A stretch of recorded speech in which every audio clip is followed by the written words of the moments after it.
friends, welcome back to my channel. Sass here. I'm here for another recap of Seeking Sister Wife. How many episodes is it? This is episode 8. Is there 10 episodes? I think there's 10. Child, I'm not going to keep y'all. I am not going to keep y'all, child. Nothing much happened last night, child. Nothing. Who am I going to start off with today? Oh, I hope y'all doing all right.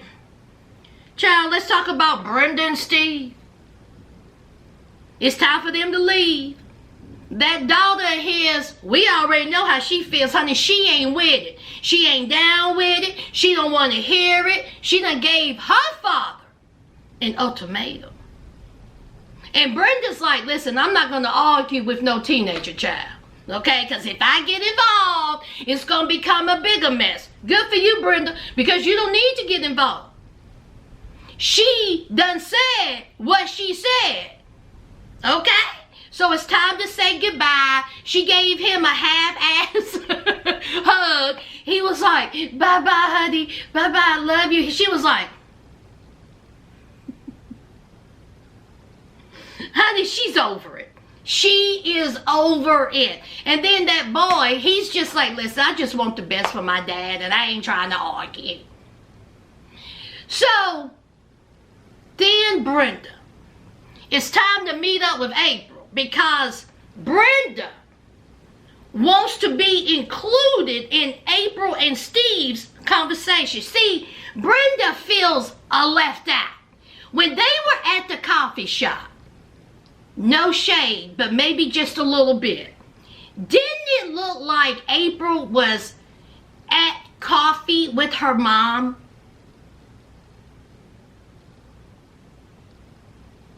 It looked like mother and daughter having coffee. And I was like, oof, this just don't look right. Well, Brenda look, what? So basically the lowdown of the conversation is Brenda is jealous of April and Steve's communication skills. See, April and Steve be talking a lot. They talk about different things. And see, Brenda is left out of said conversation. And she don't like it. See, in order for you to be a sister wife, we all need to be on the same accord. We all need to be in this conversation. I'm tired of y'all talking, 1, 2, 3 o'clock in the morning. I can hear him laughing, having a good old time. Meanwhile, I'm over here miserable and sulking and jealous. Well, Brenda, maybe what April and Steve talking about, they having a good time with. Brenda, no shade, but a little bit. You don't look like you the funniest of the bunch. So April, 21-year-old April, a little awkward, was like, I understand what she's saying, and I'm going to try to do better with communication with her, but me and Steve just have a little bit more in common.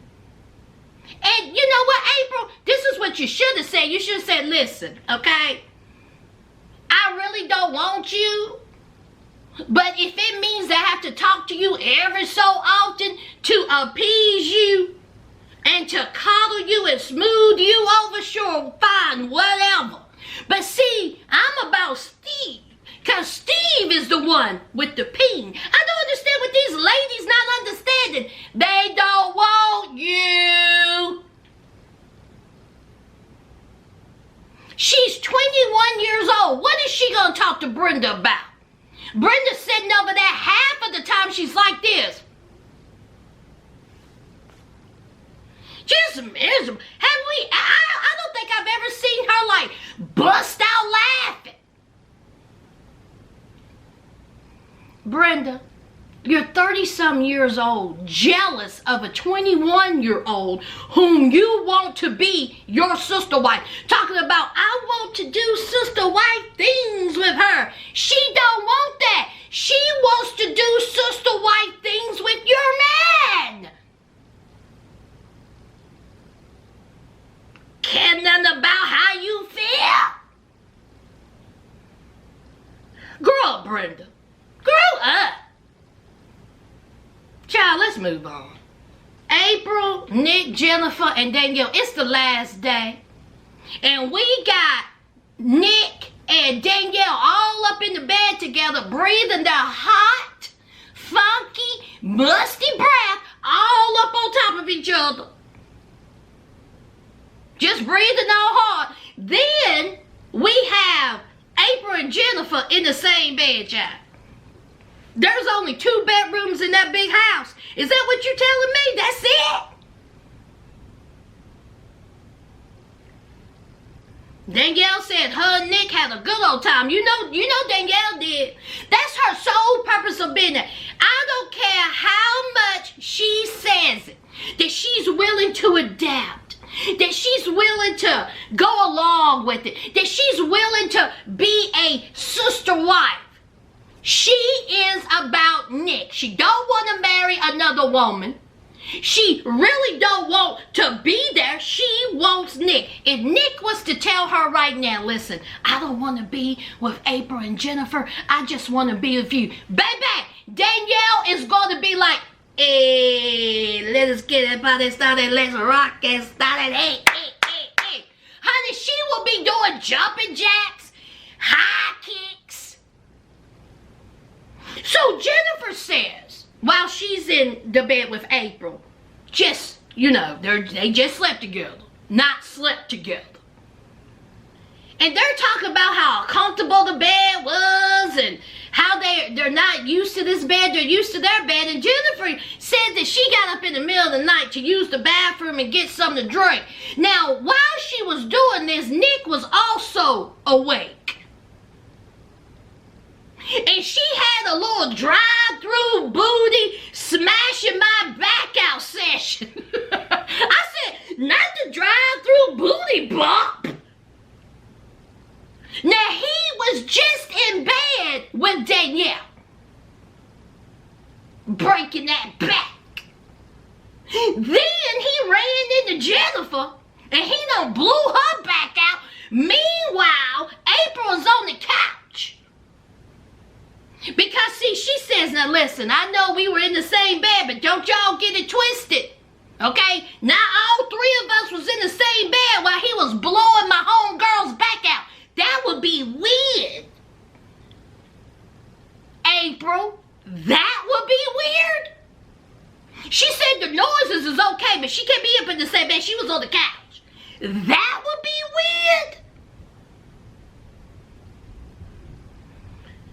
So Danielle and the rest of them are in the kitchen cooking breakfast. And here is Nick reading a book. Now, y'all, I have no idea what he was talking about. And they didn't either. In fact, Danielle was looking at him like he had 2 heads. She was like, what?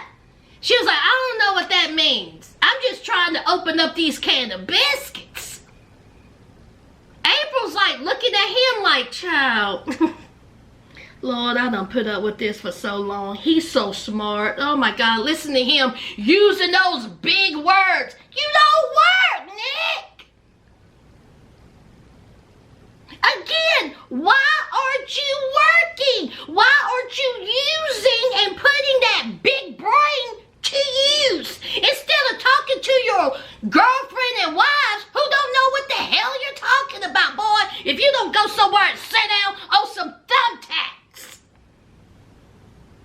Oh, well, Arigachi said that once you live in a triangular house and hickory dickory dock the mouse ran up the clock and then the clock struck 12 and then the triangular motion of the photosynthesis that came out of the clockwork. Like, ain't no way. I'm telling you, it ain't no way. There's no way I can sit there and listen to this man just ramble and rattle off a bunch of big words that he done strung together. So it's time for them to leave. And they're talking about, how did you like the trip? Did you like the trip? How did you like the trip? And here's Danielle, heeing and hawing, trying to say something that they want to hear. So they dropped her off at her house. Didn't it look like, when they dropped her off, it looked like she was at her homegirl's house for over the weekend and her parents done dropped her off. She was just like, but one thing about it, honey, she said that she's going to try to, fit in. She's going to try to work it out with them because they want her. And she said, why wouldn't they want me? I'm a dime piece. Of course they want me. I was like, okay, Danielle. Look, I ain't even hating on the confidence. But girl, your so-called man blew out Jennifer's back. Then the same night, he done crawled up in bed with you. That's just nasty. That's just nasty.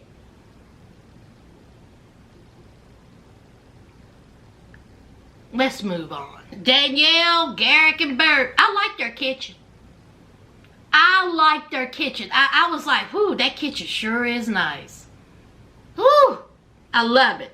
So they haven't heard from Bert. Bert ain't taking their phone calls. And side note, word on the curb is Bert made it to the United States, but also word on the curb is she got her man. Now, I didn't say that. That's what the internet's are saying, so y'all just take that as his word, child. So, Bert still hadn't responded to their phone calls, FaceTime, texts, or whatever. Pony Express, Telegram. So, she finally responds.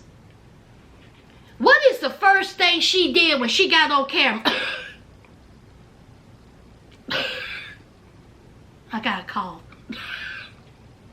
She up there coughing with the mask on. How convenient. She didn't even say, hey, how y'all doing? I'm sorry I ain't talked to you. The first thing she did was, Bert, born at night. Not last night. So Bert is talking, and then all of a sudden they gotta pull out that daggone translator app that I can't stand. They don't understand anything she's saying. There's a communication problem. Excuse me. Now all of a sudden it's a communication problem. But when Leah was there was no communication problem. She was real clear. But now when it's time for her to go get her paperwork so she can come over to the United States, she can't talk right. She don't know words. You gotta pull out translator app, and bottom line is you have to go through more paperwork. I thought it was done. The visa's ready to be picked up and the passport. What's the problem? Why you dragging your feet? Oh, well, there's more paperwork, and I have to go here to get it. I got to get a time to get it. I got to go here after I take care of my mama. And let's not forget, I got the cough. So Danielle and Garrick is confused by all this. They were like, listen, the lawyer done said you have a limited amount of time. We ain't got time for all this. You need to go get that paperwork. Now, are you coming or are you not? Danielle, Philip, that's the thing that I really hope that she comes over and comes over to the United States. I just think that she doesn't know. I was like, Danielle, girl, if you don't get that torn together. So they're confused. They're still hoping. They hope that she don't have cold feet, and they know that she wants to take care of her mom. Her mom is sick. She's a diabetic, and honey, it's just a lot. So she meets up with her brother and the sister-in-law, and honey, the sister-in-law said, listen, okay, there's a reason why she's not coming over here. See, I think she's faking for the fuck, okay? I think that she's using them to get a green card. Like, what's the problem? You know, she's close to her mom. She haven't been over to the United States. Like, why is she dragging her feet? And here is Danielle and Garrett giving the same explanation that they done gave us. So the sister-in-law is like, I'm just here just to tell y'all that I think something fishy with it. Okay, I don't think she's ready to come over here. But see, I don't want y'all to be hurt. Something ain't right. So, of course, Daniel and Garrett keeps giving them the same excuse and explanation that they give us. Of course, they're saying, no, she's not using us. There's paperwork. There's her mom. She'll come over here when she's ready to come over here. It's just a process. And, of course, Garrett brings up babies. Because that's all he worried about. Baby this, baby that. We need to make babies. And honey, that brother-in-law said the statement, asked the question of all questions. Who's going to take care of these babies? Give that man a gold star. Check, mate. Oh, Garrett, see, he got his own construction business and he good. He just want to take care of babies after babies after babies. Good question, Garrett. You can't even get her over here. And you talking about babies. And then there's Danielle.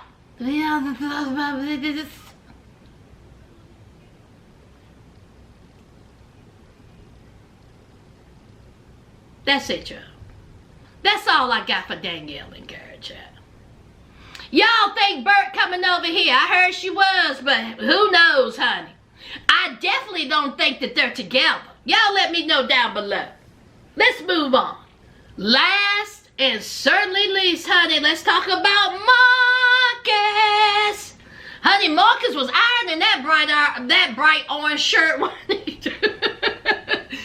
Marcus said, I'm going to have a crease in this shirt, child. I thought that was the shirt that he was going to wear when he met Janae, but he had on a totally different shirt. So he's talking to Taryn about meeting up with Janae and the Airbnb and cooking her some good food. Because, see, he got a bombshell to break on Janae. See, Janae doesn't know that he's in a polygamous relationship. Marcus, you should have told her. So we meet Janae. Pretty woman. I tell you right now, Marcus, all the 5'5" of them. Marcus be pulling the honey dips. Marcus said, let me tell you something. I may be a little tad short, but I pulls the women's. Yes, he does, child. And let's not forget, I think Marcus out there got 10 kids.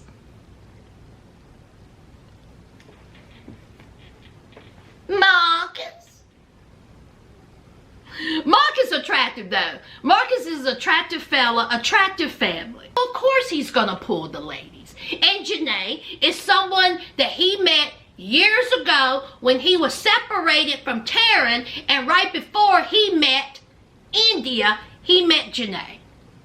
Janae lives in Atlanta and she's here to meet, Marcus.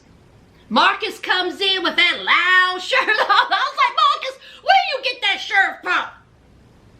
Get in the kitchen.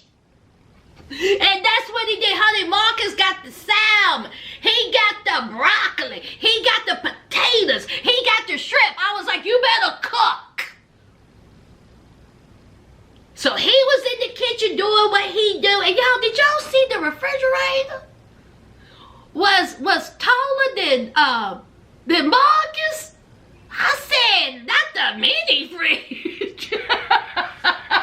Yo, I know this stupid crap like that. Marcus said, I'm going to show you, but I can tell you, let me go ahead and hook this up so I can soften the blow.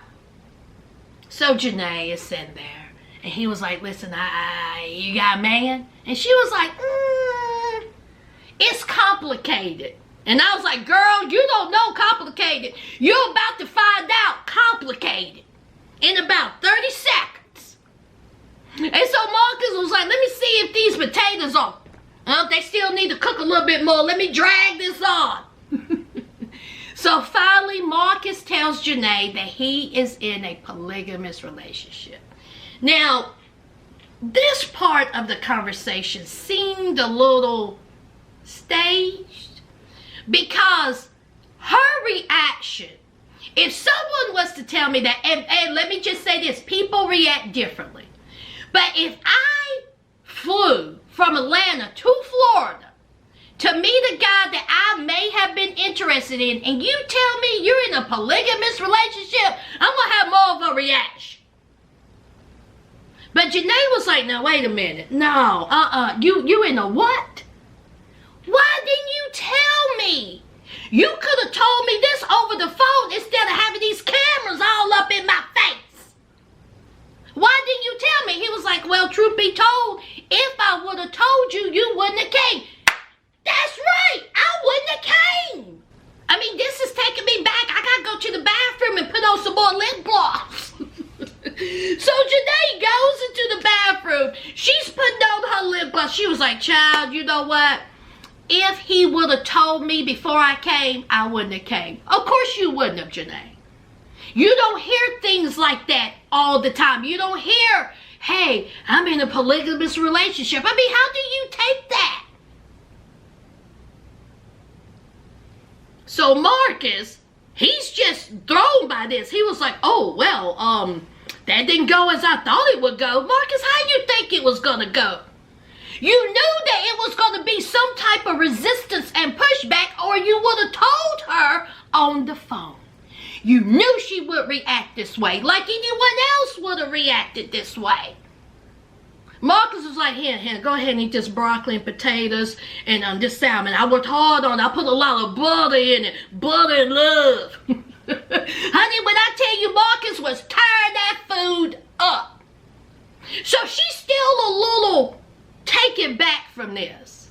And she was like, you know, this is something that I'm not comfortable with. And he was like, listen, we can get comfortable together. You're successful, you're smart, you're attractive. You know, you get to meet the other ladies, honey, we can be a dynamic quad. So she's like, no, not down with it. Not down with it. So, of course, she's talking about how, you know, she's just uncomfortable with the whole situation. Meanwhile, Marcus is steady tearing that food up. That's it, y'all. That's all I got. That's all I got. Y'all know what to do. Don't forget to hit that like, comment, and subscribe. And until next time, friends, bye.